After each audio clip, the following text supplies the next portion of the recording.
now, your main event. Introducing the hosts of Wrestling with Freddie, Jeff Dye, and Freddie Prinze Jr. Ladies and gentlemen, welcome to a brand new episode of Wrestling with Freddie. I've been in Italy for 2 weeks and my brain is still there. There's no news, just a whole lot to talk about. Mr. Jeff Dye, I went to Italy, home of Santino Marella, where he made his debut, the Milan Miracle. Did you eat at all of his favorite spots? Go visit his statue? You did all the things? Yeah. His family's restaurant. You know, he was born and raised there. I didn't know that.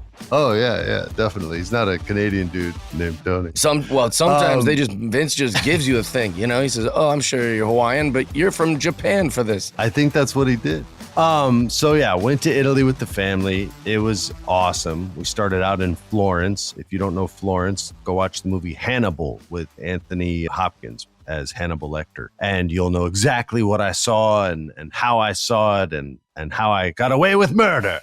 And then from there, we went to Tuscany, which was beautiful. I ate some of the greatest meals I've ever had in my life. The people were amazing. I shouted them out on Instagram. You guys can check it out if you're planning a vacation. Not everything I do is bazillions of bucks. Sometimes I do stuff that's awesome that's cheap too. So you should check it out. And then we ended in beautiful, lovely Positano, which is a lovely seaside town built into the mountain. We rented this is where your dad spent the most money, buddy, and rented this big ass villa that overlooked the water. It was right beneath like the most beautiful hotel. We ate some of the craziest meals I've ever had in my life. My kids loved the beach. The water was so warm. We took the boat to the Blue Grotto in Capri. That's where my mother's family's from, the crazy island people. That's why she's nuts, and we don't talk that much. The trip was awesome. We flew back through Zurich. Oh, here's something. Not a big fan of Air France. Okay. Big fan of Swiss Air. Took Air France out there, and they basically just say, and we're boarding, go. And it's just a stampede. No system? Dog, it was like Southwest Airlines circa 1986. Oh, I don't like the it sound was of so that. hardcore. And you probably weren't born or just born. But Swiss Air, it was like, now granted, they speak German, so it's very organized, very, you will do this or else. But it was awesome. Like, I've never seen a plane board so properly and quickly, and people getting out of the aisle. And once there was space, then putting everyone was just on their best behavior for some strange reason. The flight was beautiful, and I don't know how to tag people and complain or shout them out on social. So on a wrestling podcast is where you get my love. But it was an amazing trip. My kids, it was their first time out of the country, so it was really good culturally for them to see a bunch of beautiful art, eat different foods. My son's a friggin' animal. He'll eat anything. I love him so much. We went to even these thermal baths in Tuscany that stunk like rotten eggs because they were sulfur. It healed my body, so I'm all buff now, dude. It's pretty crazy. I got to go to this place. How much did that cost? How much was the fart bath? How much was that? That one was the cheapest of the three because Okay. it was more like a old person's retreat almost. But the food was so good. We were the youngest people there for sure, and I ain't that young. But yeah, dude, it was pretty awesome. That was the cheapest one, and then Positano was like being in a James Bond movie. I had a dream. I had two dreams. One, I was the lead singer in that '80s band, Aha, that group that was like "Take on Me." I was that guy. And then I was a guy that was helping out James Bond in a James Bond movie. My brain wouldn't even allow my fantasy to let me. Sounds fun. It sounds like a good time. Everyone had a good trip. Yeah, man. Everybody had a good trip. Not too much fighting from the kids, so it was good. And now, Wait, Mr. they Jeff, fight? The kids fight sometimes? brother and sister. I know, but they dude. seem like they don't. Every time I've been around No. your kids, they seem very polite and nice to you. Nah, they're good kids, but trust me, they're not perfect. It happens. They All fight right. as much as our listeners' kids out there. WWE Monday Night Raw. Cody Rhodes in his hometown, Atlanta, GA. The people love him. He starts off with his catchphrase, which I like. What do you want to talk about? Like LA Knights, let me talk to you, or let me tell you something. I love it. Let me talk to you. Yeah. It's got the Stone Cold remnants. I love it. I love it. So Cody comes out and he talks about his mom. The moment he says his mother, I said, oh, he's getting his ass whipped tonight. Like, I just knew it right away. That's too sweet of a setup. So they cut to his mom in the crowd and she's just beaming with pride. And there's my son. And he finally made it full circle. And he's looking at his mom like, you're the MVP, like Kevin Durant. And all of a sudden we hear, and it's Brock Lesnar's music. And Cody's like, oh, it's on now, you son of a bitch. Mom, get back. And he's like the ultimate, like, brave son. And then nothing. He doesn't come out because Brock's a coward. And then all of a sudden, and this time Cody's not having it. He charges to the back, straight through into backstage, and you just hear, blah. And then you see a steel chair go, blah. And then Cody Rhodes just gets his ass whipped for the next 5 minutes. It was a trap in front of his mom. It's a trap.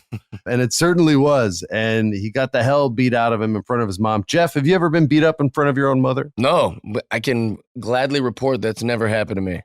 I wouldn't let it happen either. It would be rough, man. That's right. That's right. We wouldn't go out like a punk like dude, Cody Rhodes did. I'd lift that guy, whoever's trying to fight me, I'd lift him up, put him on my shoulders, and my mom would go top rope and clothesline him off my shoulders like the LOD. Like the Heart Foundation. Oh, like the LOD. Like the Road Warriors. So he got Kimura'd and beat up pretty bad. And he said it was hard times. And that was something that we alluded to weeks ago, was this could be the new hard time story, because there's no one for him to wrestle because Roman and Brock never wrestle on TV, but like twice a year. So it's hard to get the dude opponents. But it seems like they're going down that road. And if they do, then shout out to my buddy. Maybe at the end of our season, I'll let the people know who he is. People will know who it is because they know he's a fan and he's an actor. And I can't say too much or you'll figure it out. Also was the Judgment Day versus Owens and Sami Zayn. And I loved this match. I especially loved the finish. I thought it was so cool. The Helluva kick gets stopped. And then Kevin Owens is like, no, screw you, buddy. Bye-bye, stunner. Ba-boomski. And while he's doing that, that's what it sounded like. And then he bounced off. And then Sammy was already backing back up into the corner. And then blam, and gets him with the Helluva kick and got the 1, 2, 3. Now, granted, I just spoiled the match, but this was my favorite match of the show. I really, really enjoyed it. I just love Sami Zayn and Kevin Owens. And then everybody in the match was really good. What's a weird question is, who's the most over in the Judgment Day? I can answer that with the easy. Like what? It's Dominic. He was on SmackDown, Raw, and NXT this week. You know, there's wrestlers that can't say that. There's plenty of wrestlers that can. They're almost pushing Dominic too much. I like him. I'm over on him, but I feel like they're pushing him too much on purpose, and it's getting him so much hate. Like, people want to kill him. So, okay, so let's do them in order. Like, most over is Dominic. Second over that's hard. Damian Priest, probably. Although Rhea Ripley beats them all. Like, that's what I don't I'm know. saying. Yeah, everybody but Finn. You could make a good argument for 3 out of those 4 people. Also, Bad Bunny's coming back. There's all this talk about him wrestling, but he don't want to leave the company. He wants to just wrestle. Man, he doesn't even want to be a musician anymore.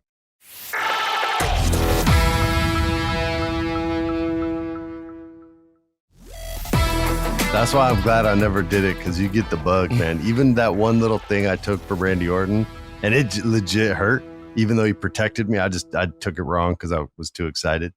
For like months and months, I was like, man, it'd be so sweet to go back and get revenge. You start thinking of all your storylines. You go into, this could happen. I could do this. And they're like, we haven't even thought about that. What are you talking about? They're like, dude, you're just an a-hole guest host. Get the hell out of here. But what if? Then The Rock comes out and they're like, why would we? You're pitching him all these things. And then Hulk Hogan puts me on his shoulders and is like, no, you're the best. Tells me I'm the greatest. That's what's happening with wrestlers all the time. They're pitching all these things. And then we show photos from when I was young about how I've always been a wrestling fan. And then Trish Stratus comes out and kisses me. For the story. Maybe like open mouth and 3 times. It's just a weird, just story. Throwing out ideas here. I don't know why everyone's looking at me weird. It's just throwing out ideas. Okay, I'll leave. Jeff, I have a feeling I haven't mentioned your favorite match from Monday Night Raw. And I know what you're gonna say. I The feel Viking like I know rules what match, you're dude. That was so freaking cool. But they beat my squad. They beat my Alpha Academy. They have dude. to That when ain't the right. match is named after them. That's the funniest part to me. It'd be like, all right, we're going to have a tag team match. It's Jeff Jackpot Dye, Freddie Prinze Jr., and they're facing the Viking Raiders. But it's a Wrestling with Friends match where the rules are, it's like, well, then of course we're going to win. You know, I think we might lose that match, bro. No Those way. guys are super big. they make all these Freddie Prinze Jr. rules and then we just win the match. But like, that's a That's hilarious thing. It's a Viking. Also, I don't even know what makes it a Viking match, really. They just kind of put the bow of a boat in front of it. They put flags on the ring post and then just kind of loosely put some shields on the side. So it looks like a crappy boat. Also, it reminded looks me. awesome. It's funny, it's cool, but it's so silly. Like they didn't have a back end. There was no like back part of the boat. It was just kind of like there was no stern.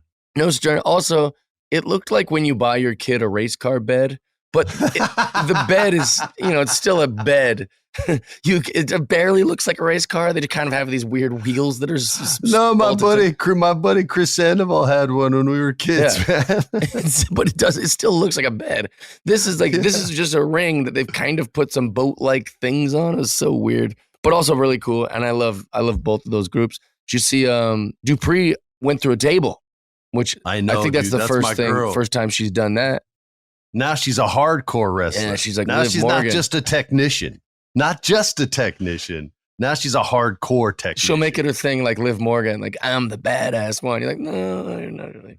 She's gonna be, dude. She's the one, man. She's gonna be the most hardcore extreme wrestler ever. By the way, she's doing great. She's doing great. I know we're poking fun, but I do poking fun because I love her. I think she's doing great. We've only said good things about her on this podcast each week. I think she's great. Oh, yeah. Somebody's in love. I am, dude. Every week watching that going, why won't she call me?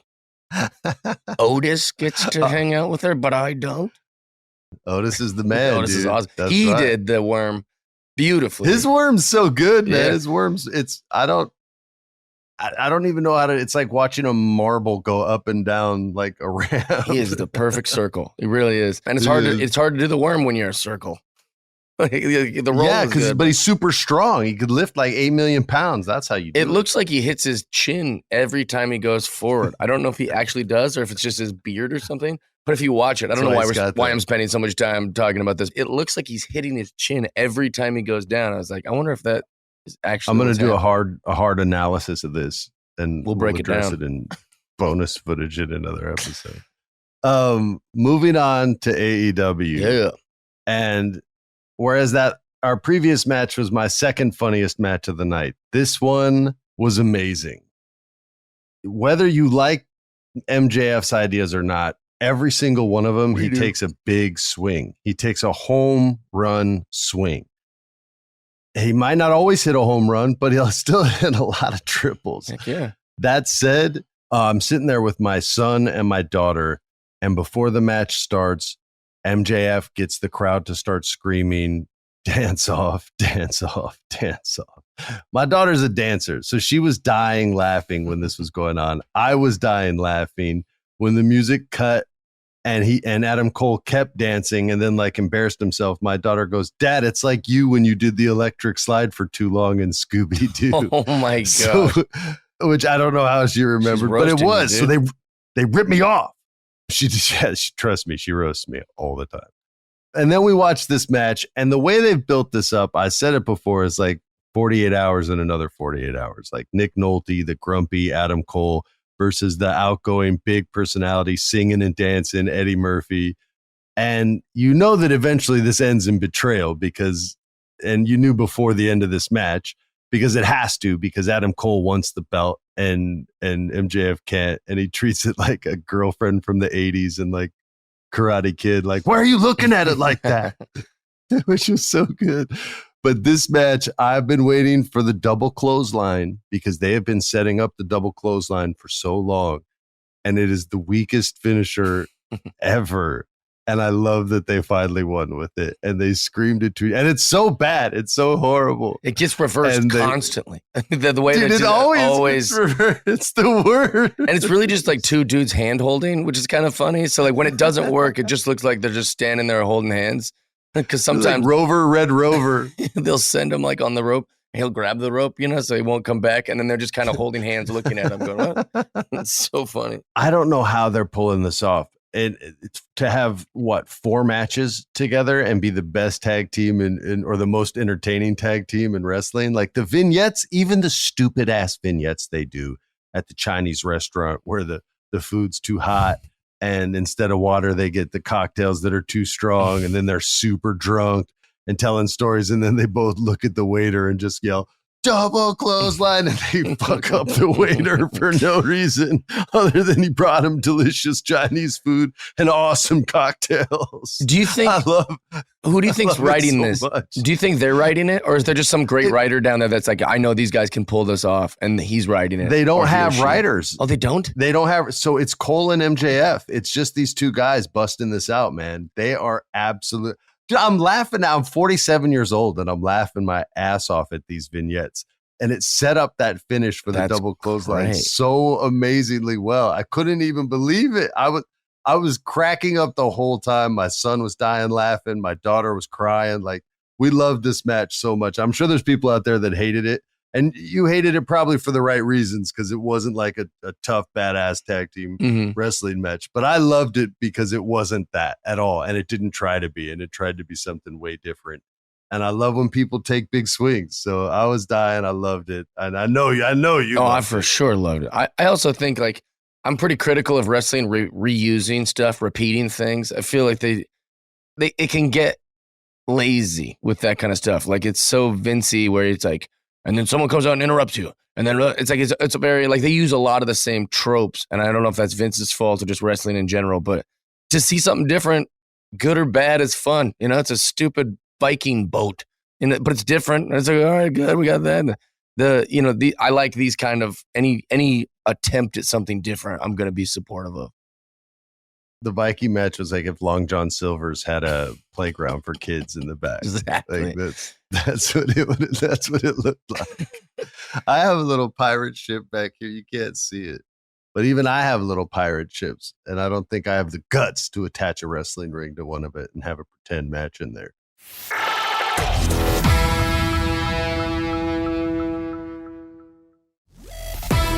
What else, Jeff? We had Jack Perry versus Hook in a match I didn't think I would care about, and I ended up caring about it about a third of the way in because a father had to watch his son get DDT'd off the apron, and I thought Taz did a really cool job of trying to remain professional while his son's like potentially brain damaged. I thought the guys told a good story. Yeah.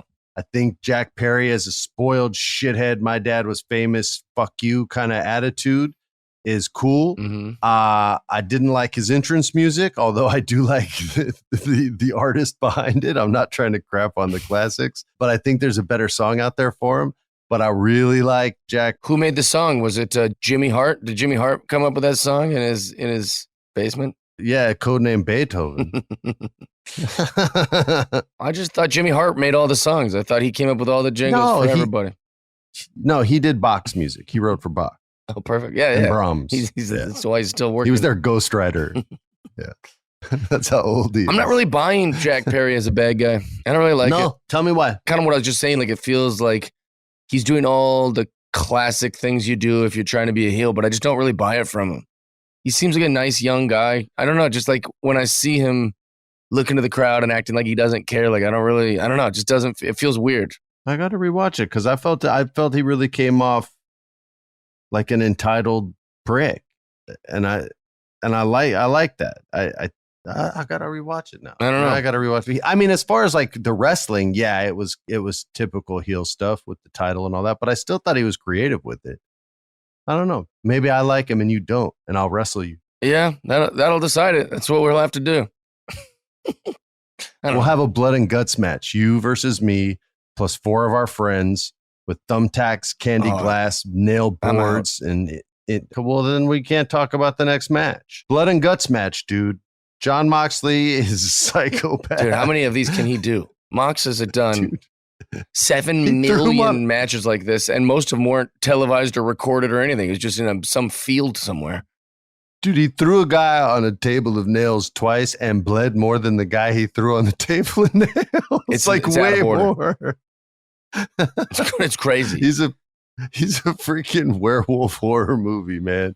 He's always hairy and covered in blood, grunting when he breathes, dude. He's like the most intimidating dude. Yeah, I wouldn't even want to meet him, man. Who does he remind you of from ECW? From ECW? I don't know, man. He reminds me of like Anthony Hopkins in that Benicio del Toro werewolf movie, like the dad werewolf. I'm telling you, I wouldn't want to meet him in real life. I'd be like, oh yeah, hey, bro. He comes off like he really sells. Talk about like selling, being a bad guy. Moxley really convinces you he's insane. He bit Kenny Omega's finger. His gum came out while he was doing it. Like the gum came out of the thing while he's biting the finger. There's also a part where he's going with scissors, and it looks genuinely like it got stuck in Omega's face, and you can see like the skin come up. I thought I saw that. I thought I saw that too. I didn't know if he pinched it with his hand, sort of. It was weird looking, but it looked like it stuck in there. I was like, what the? Oh God, why? And then maybe it's his hair or something. But I remember watching it and being like, ugh, did that just happen? Dude, it was so gross for me, and I don't do well with these matches. I wasn't that impressed by the Kota Ibushi entrance, to be honest. Yeah. I thought it would be something bigger. I thought the crowd would give him more energy, and I thought he would move with more energy. He just kind of like strolled out, what's up, Wheeler Yuta, pop out, and then just like strolled out with no urgency. And then even in the ring I don't know, he just didn't look like the Ibushi I was used to seeing. I don't know if he was having to slow down because guys were tired because he's the last dude in there, or if he just was tired himself or something. I don't know, but I wanted to see something. I wanted to see the Ibushi I remembered. Maybe like everybody would just get a little older, but I was expecting something a little bit more. Yeah, what'd you think? He was very average for sure. You know who looked good was the Young Bucks. I was actually impressed. I don't know what my deal is with those guys. I'm always like, get these jokers off my TV. And then this match, they had like a bunch of, I don't know what it would be called. What's the wrestling term for it? But like there was these little segments or moments where I was like, holy crap. Like that was really impressive and cool.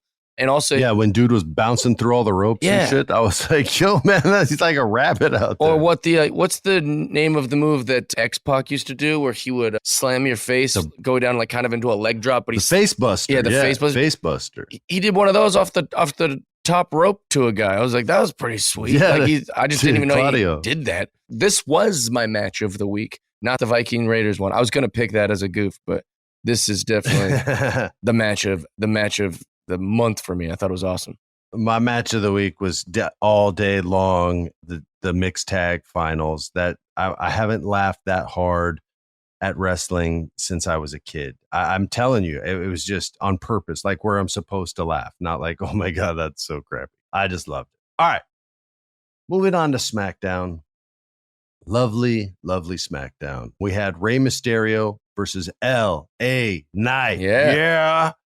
Versus Cameron Grimes versus Sheamus in the Invitational U.S. Championship semifinal. This was a pretty cool match with a surprise victor, I would say. I feel like out of everyone, he would probably be the third person you would say would win it. I think some people could say Cameron Grimes might get a little bit more of a push, or L.A. Knight. But I have a weird theory on L.A. Knight. I think they did the LWO one because it can help tell a story, and it can help either show more respect and more solidarity within the LWO when the Rey Mysterio Santos Escobar match is over next week, or there can be a little bit of a divide in there, which might be more interesting, but you don't want to break up that faction. I like that faction, or at least I don't want to break up that faction. So I think what you do is when one of them wins, whoever it is, and it'll more than likely be Ray, because Ray can put over LA Knight without hurting his legacy. And for Santos too, it kind of puts a stall on what he's been able to do. So I think Ray wins. I think they're going to try to start over with Austin a little bit. and then you save LA Knight for Rey Mysterio, and that's how you get the U.S. title onto LA Knight with everybody saying. Tell him, Jeff. Yeah. Tell the people what you think of my theory. How crappy is it? I don't think it's crappy at all, but I've heard from a little bird, okay, a little source. It's a homeless guy, but he says there might be some backstage heat with LA Knight, and that's why they have been very strange about his bookings. Because I've for shame. Because I've been wondering about it on this podcast. We've talked about it a few times about how why aren't they putting, why isn't he not getting the push in these things? And so I've heard there's a little backstage stuff, but I could see everything you saying happen. Sounds right. How long is Rey Mysterio going to wrestle? Have we Forever? It's insane how long he's been wrestling, and we're still talking about him. Dude, he's the greatest luchador ever. Hands down, yeah, easily. I don't care if he wrestles till he's Ric Flair's age, man. As long as he can still do his moveset, man, it's cool with me. Bro. I guess it is true. That's also another perk of wearing that mask. He doesn't age. You can't see. Yeah, masks don't wrinkle, baby. I love it. Well, I hope that it's LA Knight. That's what I hope. I hope that that's the end. Yeah, listen, WWE, we don't focus on problems here on the Wrestling with Friends podcast. We focus on solutions. If you booked yourself into this corner with Latino on Latino hate crimes about to go on next week, then here's your solution. Here's your way out. And you put it on LA Knight and everything's going to be fine. Don't worry about wrestlers having egos. As long as they're not hurting people in there, everything's okay. Egos all right. And LA Knight, it seems cool. So don't be jerks. Yeah. Yeah. Senor, Jey Uso and Roman Reigns set the rules of engagement for their feud in Tribal Combat. The bloodline is imploding all around us. Jey Uso moves around and has better body language than anybody in professional wrestling. It's crazy. The crowd is so hot for him, and he probably says less than every single over superstar in wrestling right now. Less than MJF, less than Sammy, even less than Kevin, if that's possible, because Kevin just does those quips. But he's so active and so looks so volatile that you can't take your eyes off him. I really think he's the most over dude right now in the game, because he's in the main storyline in wrestling and he's the main guy in the main storyline in professional wrestling right now. That said, this was a great back and forth between these two men. The finish of it was awesome. Paul Heyman stuff where he was sort of complimenting but criticizing Jay all at the same time was just beautiful. You can watch the clip if you want to see it and not watch the whole thing on any social media that you follow. It was a really, really well-constructed segment. And the end of it was awesome because his punk-ass brother Solo was going to spike him. Roman stops him, and it's just a whole brother-on-brother fight that looked almost like an MMA fight, and his punches looked good. And everybody's getting their ass kicked, and Roman's leaving looking like with this look of doubt on his face, like concern that this guy's a legit threat, and they've unleashed this animal. And it was the best segment of the week that anybody could have done. Of course it was, because these guys have it every week now. I love Jey Uso. I can't say enough good things about him. I feel like all I do is blow smoke up his ass, but all he does is bring fire. So yeah, he's awesome. It's hard not to. Also, we texted about it, but I like that Paul Heyman referred to himself as his favorite Juso. He said, I just thought that was very funny. And the crowd, it was like he just popped that in the middle of his whole speech. So it's kind of like it didn't get enough credit with the crowd, in my opinion, but it was very, very funny. I love the storyline they're doing. I also think it's interesting that now being the tribal chief has kind of become its own belt. Like they've found a way to make a title that isn't really a title, if that makes sense. It's kind of like, you're wondering, who's going to be the tribal chief? Oh, is he holding it now? Like that, whatever that pepper necklace is, whatever that thing's called. The pepper necklace is what it's called. It's a scientific he picks term, it up. He's looking at it like, don't you put that on. I'm the tribal chief. And then he's like, the power of it. I don't know. I want the power. Those are my spicy peppers. And so I love that they've been able to work that. I mean, it is the best story in wrestling, in my opinion. It's the fact that it's gone on this long proves that it's one of the best stories for sure. And it's also, every fan every person that talks about wrestling that doesn't really know a lot about wrestling, but they want to act like they do, they'll always be like, yeah, it's just like a soap opera. It's a soap opera for men. And I was like, shut up. Soap operas are corny. Everything's a story. You don't have to compare it to a soap opera. Like, it's scripted television that's really good with like a fight element. With sweet fight choreography like Jackie Chan. Awesome. So it's like an action movie meets a sitcom. But this storyline is somewhat soap opera-ish, because the brother and who, what would Sika think in a of this? nighttime telly sort of soap way, yeah. Yeah, and it's nighttime soaps. Yeah, aggressive night. Do they fight in the soaps? I'd watch that. So yeah, do they kill JR in Dallas back in the day? I think it's amazing. I think it's really, really exciting and fun to watch. Jeff, tell the fine people where you're going to be this weekend. I'm going to be in Pittsburgh, Pennsylvania. On Friday, if you go to the 7:05 Pittsburgh Pirates game, you'll see Jeff Dye throwing out a first pitch. Come find me. We'll have a beer and watch the Bucks play baseball. And then on Saturday, I will be in Pittsburgh performing. Get tickets for that show if you just go to my Instagram at Jeff Dye, or just go to jeffdye.com, or search Pittsburgh Jeff Dye and come find me. Hey, I'm dragging Sarah out of the house and taking her to comedy. She wants to go to Comedy Club. Are you performing in LA anytime soon? This Thursday, Pasadena Ice House. You guys want to come? Yes, I'll talk to you off the air. Yeah. So that's another gig. If you live in the area, Pasadena Ice. Yeah, Pasadena, come party with us. This has been Wrestling with Friends. Peace. Follow us on Instagram, Wrestling with Freddie. Twitter is WWFreddie Pod. Follow us on all the socials so you can submit your questions for the Federation. This has been a production of iHeart's My Cultura Podcast Network. For more podcasts from iHeartRadio, visit the iHeartRadio app, Apple Podcasts, or wherever you listen to your favorite shows.